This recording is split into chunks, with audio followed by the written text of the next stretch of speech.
반갑습니다. 부성삼부 부원 여러분. 오늘 3월 28일 벌써 고난주간이 거의 막바지에 다다랐습니다. 아직 사순절이 막바지에 다다랐습니다.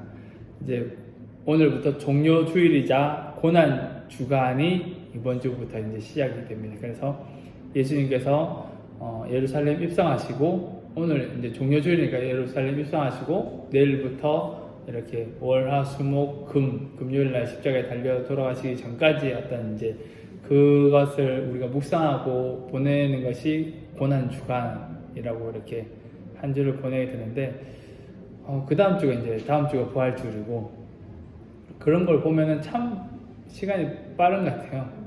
코로나 때문에 어떡하나 이렇게 하다 보니까 벌써 3개월이 거의 지난 거잖아요. 그런 거 보면은 올 한 해도 어떻게 잘 살아야 하는데 코로나 때문에 이래저래 정신이 팔리다 보니까는 뭐 해놓은 게 없는 것 같다라는 생각을 해보게 됩니다. 그래도 우리가 일상에서 말씀을 읽고 또 말씀 가까이 하는 삶을 꾸준히 하면 언젠가는 좀 코로나가 풀리고 또 상황이 좋아지면은 그것을 함께 나누고 또 그 이제 달라진 모습을 실감할 때가 오지 않을까 생각합니다. 오늘은 사랑, 질투하지 않는다, 질투하지 않음에 대해서 이야기하고자 합니다. 말씀을 보면 아가사 8장 6절에서 너는 나를 도장같이 마음에 품고 도장같이 팔에 두라. 사랑은 죽음같이 강하고 질투는 수월같이 잔인하며 불길같이 일어나니 그 기세가 여호와의 불과 같다라고 그렇게 이야기합니다. 그래서 사랑과 질투 이렇게 대비되게 이렇게 나오는 것을 보면은 사랑이 방향이 명확하게 이렇게 갈 때는 참 좋은데 그렇지 않으면 정말 이게 무서운 걸로 이렇게 나타나는 것이 아닌가라고 이렇게 보여지는데요.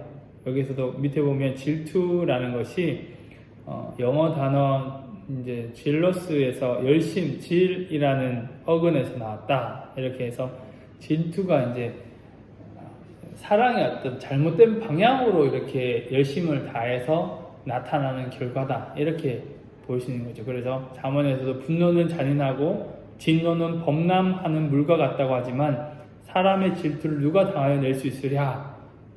이렇게 이야기합니다. 그래서 이 내용을 쭉 읽어보면 누구나가 이렇게 질투를 하는 것은 우리의 어떤 일반적인 감정이다, 감정의 한 부분이다 라고 보였는데 여기서 보면은 정당한 질투와 부당한 질투가 있다. 그래서 의로운 정당한 질투심을 품는 것은 당연한 것이지만은 부당한 질투를 우리가 경계해야 된다. 그렇게 이야기를 합니다. 그래서 남을 시기하여 질투하는 것, 이것을 우리가 조심해야 되고 이러한 부분들을 우리가 잘 컨트롤할 수 있어야 된다는 것을 이야기합니다. 그래서 여기 보면은 다른 사람을 질투하는 마음 때문에 괴로웠던 적이 있습니까?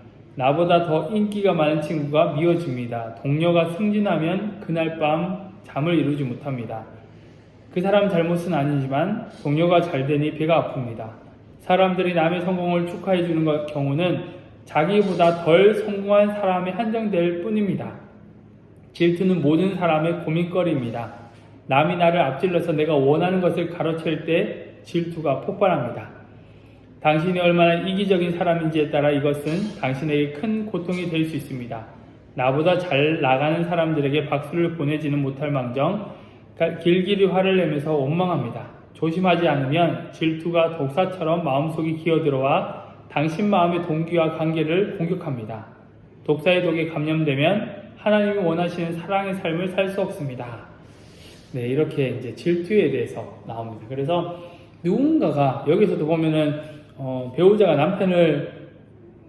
배우자가 바람을 피면은 분노가 일어나는 것, 이것은 의로운 질투, 당연한 것이다라고 이야기하는데 그거 말고 내가 싫어하는 사람이나 나보다 이렇게 낮은 사람이 더 성질을 빨리 하거나 나보다 열심히 덜한 사람이 뭔가 이렇게 더 좋은 이득을 얻는 거나 이런 부분들이 있을 때 우리가 내가 더 잘했는데 이제 질투가 이제 상대방을 비난하는 그런 이제 마음이 생긴다라는 것이죠. 성경에서도 이렇게 많이 나온다라고 합니다. 가인은 동생의 제사만 받으시자 하나님이 동생의 제사만 받자 그 분노해서 동생을 죽였고, 이제 아이가 없는 사라는 하갈 종이 임신을 하자 그게 못 믿어서 질투하고 쫓아 보내자고 그렇게 이야기를 했으며, 또 요셉의 형제들은 아버지가 요셉만 특별히 사랑하는 것을 보고 이제 이 동생을 죽여버리자, 이렇게 팔자, 이렇게 이제 나갔던 것이고, 신약으로 보면은 대제사장들이 예수님이 자기보다 더 잘 하는 것처럼 보이니까는, 뭔가 이적을 베푸니까는 십자가에 못 박자고 이렇게 한 것을 이제 보는 것이죠. 그래서 나보다 뭔가 더 잘하는 사람들을 봤을 때 질투감이 생기는데, 그것이 어떻게 이제 우리가 항상 주의해야 되고, 그 마음의 속삭임, 이게 질투라는 게 겉으로 뭔가 이렇게 확 드러나는 것보다 생각에 꼬리를 물어가지고, 저랬을 거야, 왜 저럴까, 나보다 더 잘 못하는데 뭔가 이렇게 내가 더 잘해야 돼, 이득을 더 받아야 되는데 수많은 생각에 이렇게 꼬리를 물어서 이렇게 크게 커지는 것이 아닌가 생각을 합니다. 그래서 우리가 질투하는 그런 감정이 생길 수는 있는데, 그것을 우리 감정을 어떻게 잘 끊고 컨트롤하는 것이 중요하다.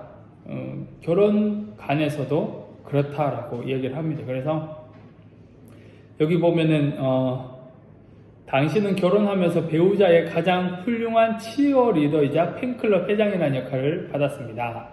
그래서 무조건 이렇게 긍정적으로, 무조건 이렇게 배우해주고 박수 쳐주고 멋지다 하고 화이팅 한다 그러고, 뭔가 이렇게 잘못이 있다 하더라도 팬이기 때문에 이렇게 다 이렇게 품어주는 그런 모습을 가져야 한다는 것을 이야기합니다.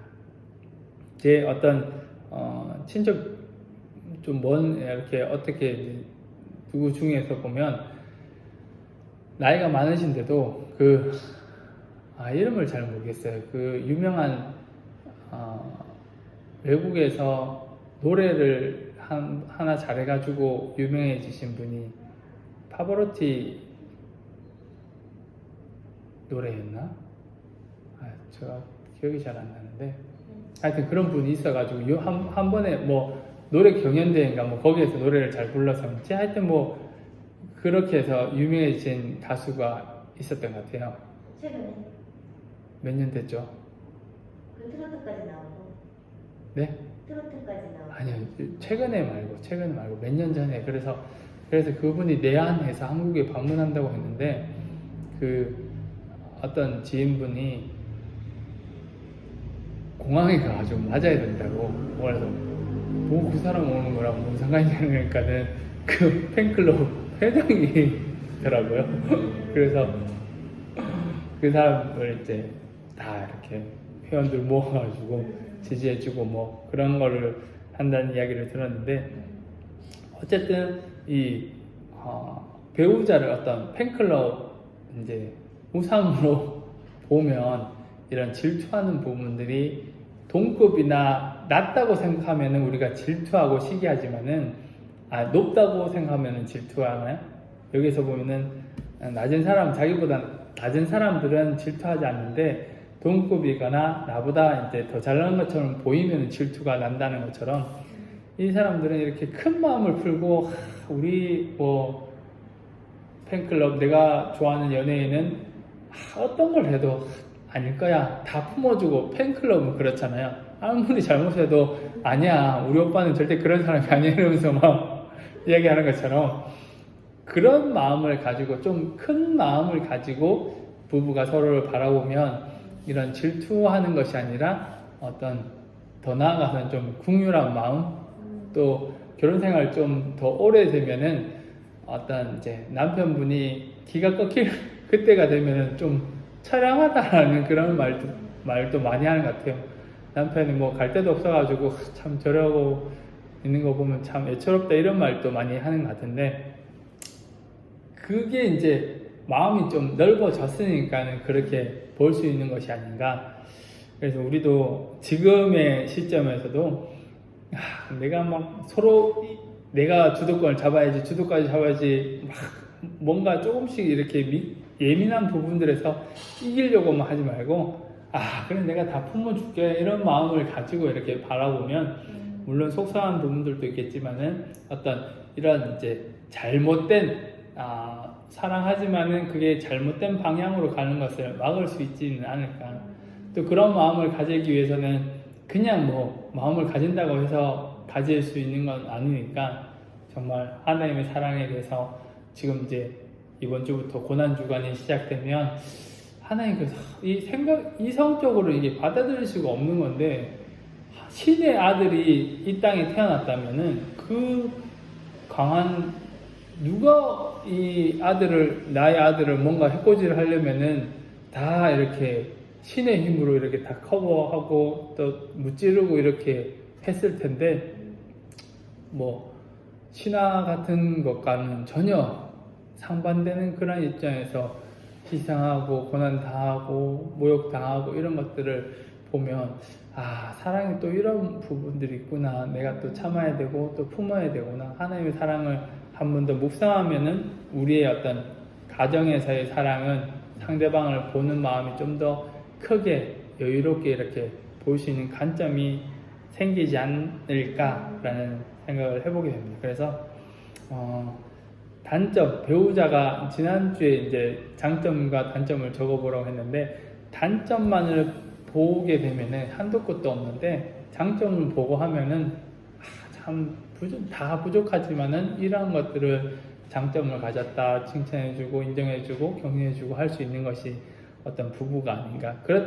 그렇게 하다 보면은 서로가 또 용기를 내고 또 거기에 대해서 자기의 약점들을 보완하고 애쓰고 노력하면 서로가 더 이렇게 힘이 되어주고 더 좋은 방향과 관계로 갈 수 있는 부부가 되지 않을까 생각을 합니다. 그래서 한 주를 살아갈 때에도 이번 한 주 고난 주간인데, 이 고난 주간을 좀 의미 있게 보내고 또 배우자를 생각하고 바라볼 때에도 십자가의 사랑으로 배우자를 이렇게 대할 수 있는 그런 한 주만이라도 다 용납해주고 다 품어주고, 하나님께서 나를 이제 다 품어주고 용납해 주셨듯이 쉽지 않지만은 그 사랑을 생각하면서 한번 배우자를 대해보면 또 그 속에서 또 다른 어떤 은혜가 있지 않을까. 원래 다들 잘 아시겠지만은 또 마음속으로 이렇게 내뱉지 않는 속으로만 생각하는 그런 마음까지도 이렇게 하기 위해서 노력하면은 우리의 모습이 좀 더 많이 발전하고 변화될 수 있지 않을까 생각을 합니다. 기도하면서 바른 사랑, 긍정적인 질투, 긍정적인 사랑, 바른 모습으로 나아가는 우리 부성부 모두가 되셨으면 좋겠습니다. 네, 기도하겠습니다. 사랑과 은혜가 충만하신 아버지 하나님, 부성산부 모든 부원들을 지켜주시고 모든 성도님의 삶 속에서 함께하여 주시옵소서. 코로나19로 인하여서 어려운 상황이지만 이러할 때일수록 더욱더 말씀 가운데 하나님 앞에 나가기 위해서 애쓰고 노력하게 하시고, 고난 주간을 한 주간 보낼 때에 하나님의 사랑을 더 깊이 묵상함으로 서로를 바라보는 시각이 더 넓은 마음으로 바라보며 품으며 다가갈 수 있도록 인도하여 주시옵소서. 오늘 함께 하지 못한 모든 자들도 다음 주부터 구글 미트와 또 대면으로 함께 만나고 또 이야기 나눌 수 있도록 주님이 이끌어 주시옵소서. 살아계신 예수님의 이름으로 기도합니다. 아멘. 수고하셨습니다.